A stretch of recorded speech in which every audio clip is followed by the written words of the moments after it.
ये कलेक्शन मेरे दिल के बहुत करीब है, क्योंकि मैंने आज 21 साल से मैं मिनीचर पेंटिंग्स करते आ रहा हूँ। और इस कलेक्शन के थ्रू आज we are going to the NFT platform and this is the first unveiling of its kind. और इसमें डिटेल जो है वो एक मिनीचर पेंटिंग की ही है, उतनी ही महीनता से काम किया गया है। और इसमें जो ये particularly somebody who possess the original work is only gonna be one of its kind work and the rest would be all digital copies on the NFTs।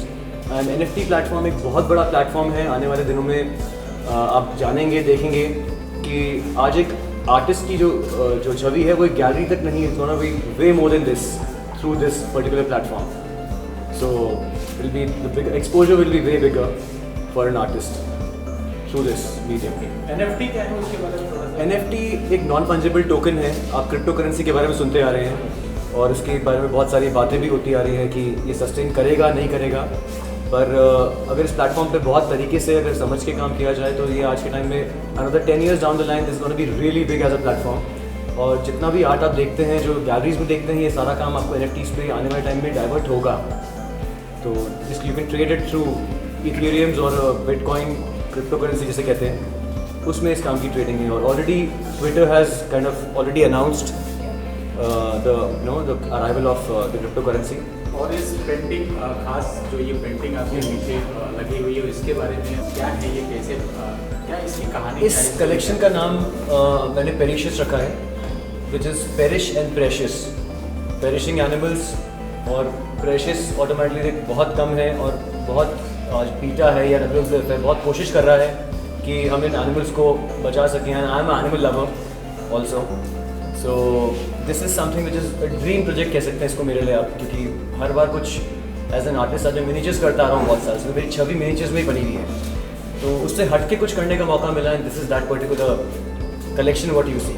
Okay, क्योंकि ये भी जानना चाहेंगे आपसे कि इसके अलावा और भी क्या खास है यहाँ पे आज पेंटिंग जो लगी हुई है, उसके बारे में थोड़ा सा बताएं। कुछ ऐसा देखने में भी आ रहा है, गोल्डन है और कुछ हाथी के दांत ऐसे। सो आज मैं थर्ड जनरेशन आर्टिस्ट हूँ, मतलब मेरे फादर अभी भी ही स्टिल पेंट्स। तो अब हम मिनीचर्स को बढ़ावा देना एक बहुत बड़ा कारण है इस चीज़ का कि आज जितनी भी सभ्यता है आपकी, आज मिनीचर्स इज़ द बिगेस्ट, मतलब आज सबसे पुरानी सभ्यता देखा जाए तो 5000 सालों से मिनीचर्स हैज़ बीन देयर। पर जैसे जैसे कंटेम्प्रेरी आता गया वैसे वैसे इसकी जो चार्म है, जो क्रेज़ है, वो कम होती जा रही थी। तो आज 7-8 10 साल से मैंने कोशिश करी कि आज कहीं ना कहीं मिनीचर्स को बढ़ावा मिले, और अब जाके ऐसा प्लेटफॉर्म आया है कि हमको वी गेटिंग दैट स्पेस कि आज लोग रिकग्नाइज कर रहे हैं मिनीचर आर्ट को वापस। आज पिचवाइज है, पिचवाइज को रिवाइव करने का ये एक बहुत बड़ा कारण था कि पिचवाई मतलब ये जो आप जो देख रहे हैं, जो गाय वाली पेंटिंग्स हैं, ये नाथद्वारा शैली की हैं। और उसके अलावा तंजोर्स हैं जो साउथ में होती हैं, तो इनको मैं काफ़ी सालों से स्टडिंग द आर्ट, इनको रिवाइव करने की कोशिश कर रहे हैं और डिटेल और महीनता से कि ये लोगों तक पहुँचे। आज PM से जब मुलाकात हुई तो उनका बुलाने का एजेंडा यही था कि आज मेक इन इंडिया के थ्रू या मेरे माध्यम के थ्रू हम लोग फोक आर्ट को वापस बढ़ावा दे सकें। तो दैट इज़ व्हाट कोशिश ये है कि अंडर वन रूफ आप ये सब काम देख पाएँ, क्योंकि हमारी लेगेसी ही ये है। और कहीं ना कहीं जब ये लुप्त होती जा रही है तो उसको आप लोगों के पत्रकारों की तरह हम लोग इसको वापस उठा सकें। और आज के टाइम पे जो नई एज मकान है, जो नए लोग घर बनाते हैं, सब जगह वापस इसका चार्म उतना ही वापस उस डायरेक्शन में है।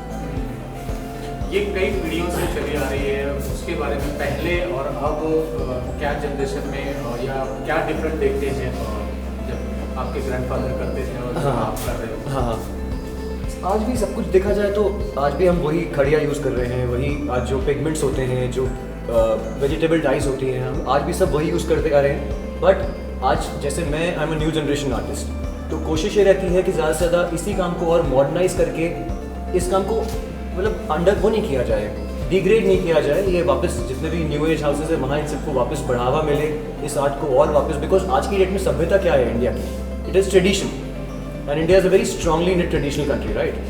सो टेकिंग द रूट्स अलॉन्ग, मैं कोशिश कर रहा हूँ कि इन सब चीज़ों को वापस, अब things have actually got back to normal, that you know as miniature, as the folk art, it is being accepted really well. कितने दिन चलने वाला है ये 23 तारीख तक शो रहेगा, 23rd दिस मंथ। हाँ जी।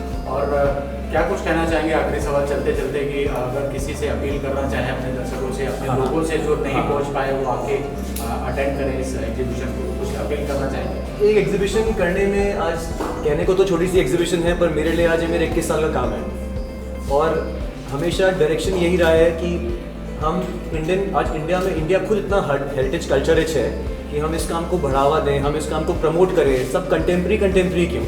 Y everything is contemporary? Why can't be traditional? Why can't be miniatures again? It's not important that आज कंटेम्प्रेरी आज लगाई जाती है, तो आज मिनिएचर्स में भी there is a much richer charm that it has, and support the miniature painting artists, support the community, folk art को support किया जाए। और ये एक बहुत बड़ा इनिशिएटिव होगा और आप लोगों के थ्रू, आपके मीडियम से ही ये चीज़ आगे जा सकती है कि क्योंकि आधे से ज़्यादा आर्टिस्ट हैं वही लुप्त हो गए हैं। आज मैं हूँ, आज मेरे में एक ज़ील थी इस काम को आगे ले जाने की, इसलिए मैं कर रहा हूँ। अदरवाइज़ बहुत सारे आर्टिस्ट ऐसे हैं जो यहाँ तक बेचारे पहुँच ही नहीं पाते कि, और बहुत अच्छे आर्टिस्ट इंडिया में, India like I said, we are lucky to have a country which has so many of such brilliant artist, but आज उनको कोई भी एप्रिसिएशन नहीं है, कोई एक्सेप्शन नहीं है। That people don't value the folk art platform like that. So आप लोगों के through I just request that ज़्यादा से ज़्यादा बढ़ावा मिले इस काम को, मिनिएचर्स को वापस। आज पीएम साहब खुद कहते हैं, पीएम साहब ने मेरे को स्पेशली बुलाया, पीएमओ बुला के यही बात करी कि शर्मा जी फोक आर्ट को बढ़ावा कैसे दिया जा सकता है। That's when I came in to place, and मैंने आके आज इंस्टाग्राम कह लीजिए या फिर आज सोनाली कह लीजिए, जो मेरी जो टीम है, जो बार बार इस चीज़ को बढ़ावा देती है कि मिनिएचर आर्ट, फोक आर्ट, हम लोग डिफरेंट क्रिएट करने की कोशिश कर रहे हैं। इसलिए कर रहे हैं कि आज हम इस चीज़ को लुप्त ना होने दें, क्योंकि आज एक ब्रश, एक कलर, एक पेंट जो आप देखते हैं, जो आप कंटेम्प्रेरी भी देखते हैं पूरी दुनिया में, सबसे पहले जो आर्ट हुई थी that was miniature in India. तो आपको, if you don't know that the oldest art form, any kind of art in the world is because of India. किसी को अगर क्रेडिट देना चाहें आप तो किसको देंगे? मेरे फादर को, because he has made me the kind of person I am, और उन्हीं की वजह से शायद आज मैं इतना सक्षम हूँ कि मैं सब कर पा रहा हूँ। और बहुत सारे यहाँ पे लोग हैं जो सपोर्ट करने के लिए आए हैं आप लोगों को, आपको तो उनके बारे में कुछ कहना चाहिए? Thankful to everyone who's here, really thankful, and my wife is also here. So without her it wouldn't have been anything. Okay ma'am, आपने ज्वाइन किया है, कुछ कहना चाहेंगे आज इस एक्टिवेशन के बारे में? He's always a hard working guy and keep it up.